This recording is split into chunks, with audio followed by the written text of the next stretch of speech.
Below us the city is sealed. Block after block the old city is packed tight. Buildings touch, alleys narrow to single lanes, roofs overlap. Every parcel of land is accounted for, measured, occupied. In this part of Bangkok there is no excess, no spare ground, no gaps left undecided. And then abruptly, there is one. A clean break in the pattern. Trees, grass, open sky. It stands out immediately, not because it is beautiful, but because it exists at all.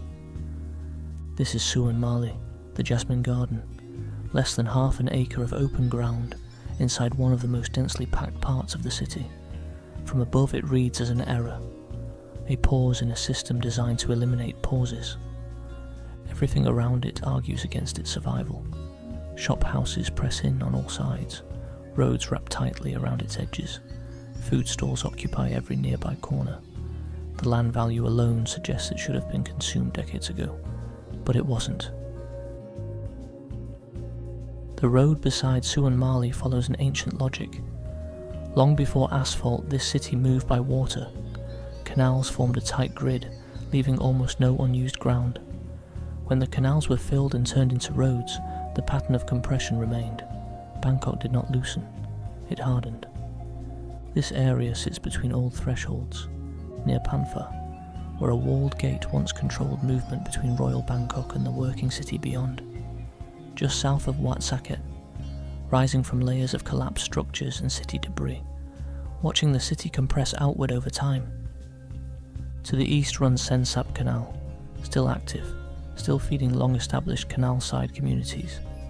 Between here and Bo Bay Market once existed a dense web of smaller canals, short functional routes that moved goods, labour and food into the city's core.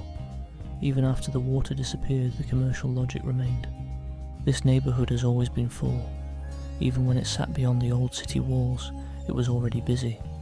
Orchards, workshops, markets and migrants layered over one another.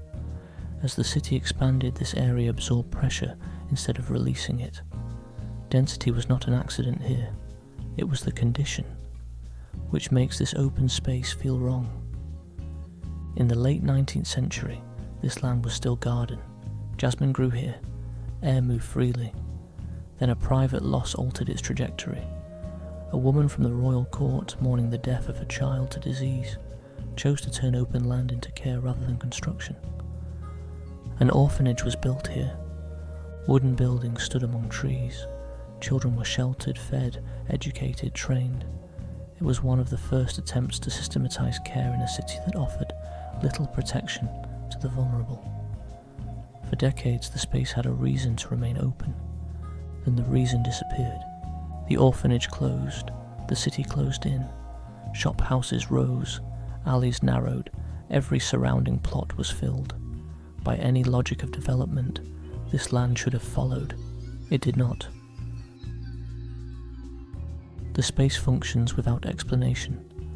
The open ground absorbs what the streets cannot.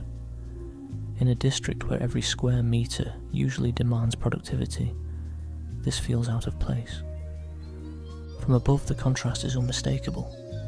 The entire old city reads as solid mass, and then this, not preserved, not redeveloped, not corrected, just left. A small, deliberate-looking gap in one of the most compressed urban landscapes on Earth.